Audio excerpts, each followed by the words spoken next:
साल 2024 लोकसभा चुनाव से ठीक पहले किसानों के आंदोलन ने देश का माहौल गर्मा दिया है। 13 फरवरी से शुरू हुआ किसानों का ये आंदोलन दिल्ली चलो मार्च के बाद और ज्यादा बड़ा हो गया। किसान 13 फरवरी से ही दिल्ली में घुसने की कोशिश कर रहे हैं, जिससे कि वो केंद्र सरकार पर दबाव बना सकें और अपनी सारी मांगे मनवा सकें। दरअसल किसानों की सबसे बड़ी मांग है एमएसपी की गारंटी को लेकर। तो आज इस वीडियो में विस्तार से समझ लेते हैं कि ये एमएसपी को लेकर पूरा माजरा क्या है। आखिर सरकार और किसान मिलकर इस समस्या का हल क्यों नहीं निकाल पा रहे हैं? क्या वाकई में किसानों की मांग जायज है या फिर किसानों का इस्तेमाल किसी राजनीति के तहत किया जा रहा है? आइए इन तमाम सवालों के जवाब आपको इस वीडियो में बताएं। क्या है एमएसपी का गणित? किसानों को फायदा पहुंचाने और उन्हें किसी भी नुकसान से बचाने के लिए फसलों पर न्यूनतम समर्थन मूल्य की व्यवस्था काफी सालों से चल रही है। केंद्रीय सरकार फसलों की मिनिमम कीमत तय करती है, जिसे एमएसपी या फिर न्यूनतम समर्थन मूल्य कहा जाता है।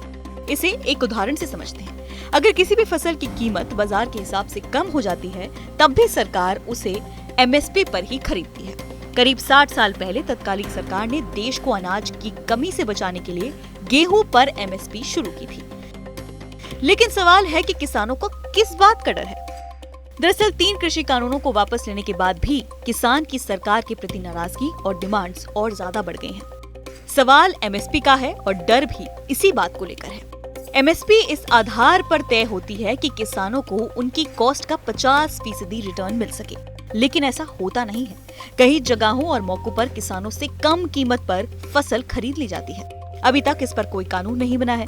ऐसे में किसान अपनी बात को कानूनी तरीके से कैसे और कहां रखें? किसानों का मानना है कि किस कोर्ट में वो अपने हक की बात कहें। कोर्ट भी कानून के दायरे में रहकर ही किसानों की बात सुनेगा। जब कानून ही नहीं है, सिर्फ नियम है, तो सरकार चाहे तो एमएसपी कभी भी रोक सकती है या फिर उसे खत्म भी कर सकती है। इसी बात का किसानों को सबसे ज्यादा डर है और इसी बात को लेकर हो रहे हैं प्रदर्शन। अब समझ लेते हैं कि एमएसपी से कितना लाभ होता है किसानों को।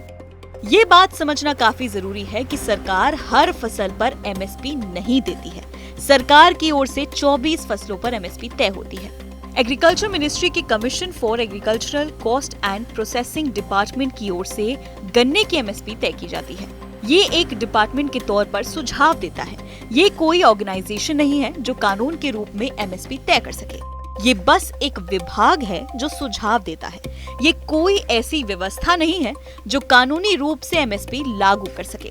बता दें कि अगस्त 2014 यानी करीब 10 साल पहले शांता कुमार कमेटी ने अपनी रिपोर्ट में कहा था कि देश में सिर्फ 6% किसानों को एमएसपी का बेनिफिट मिल पाता है।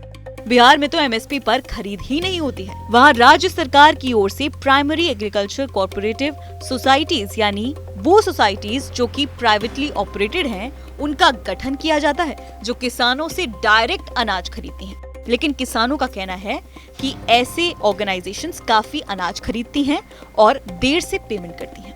किसानों को ज्यादातर फसल कम कीमत पर ही बेचनी पड़ती है। सवाल ये भी है कि किसानों की मांग कितनी वैलिड है।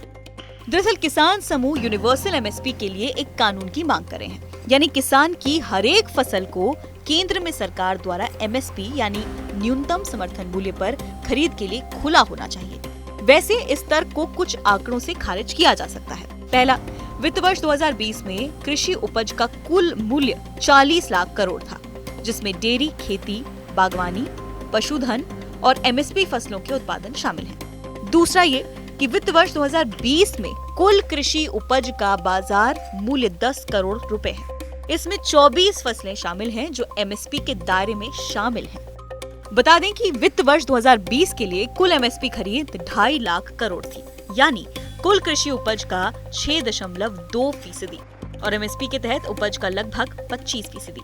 अगर एमएसपी गारंटी कानून लाया जाता है तो सरकार पर कम से कम हर साल 10 लाख करोड़ रुपए का अतिरिक्त भार पड़ेगा।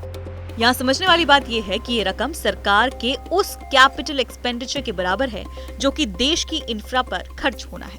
यहाँ समझने वाली बात ये भी है कि बीते 7 साल में सरकार ने औसतन 10 लाख करोड़ रुपए हर साल इंफ्रा पर भी खर्च नहीं किए हैं। साल 2016 से 2013 के बीच इंफ्रा पर कुल खर्च 67 लाख करोड़ का हुआ है।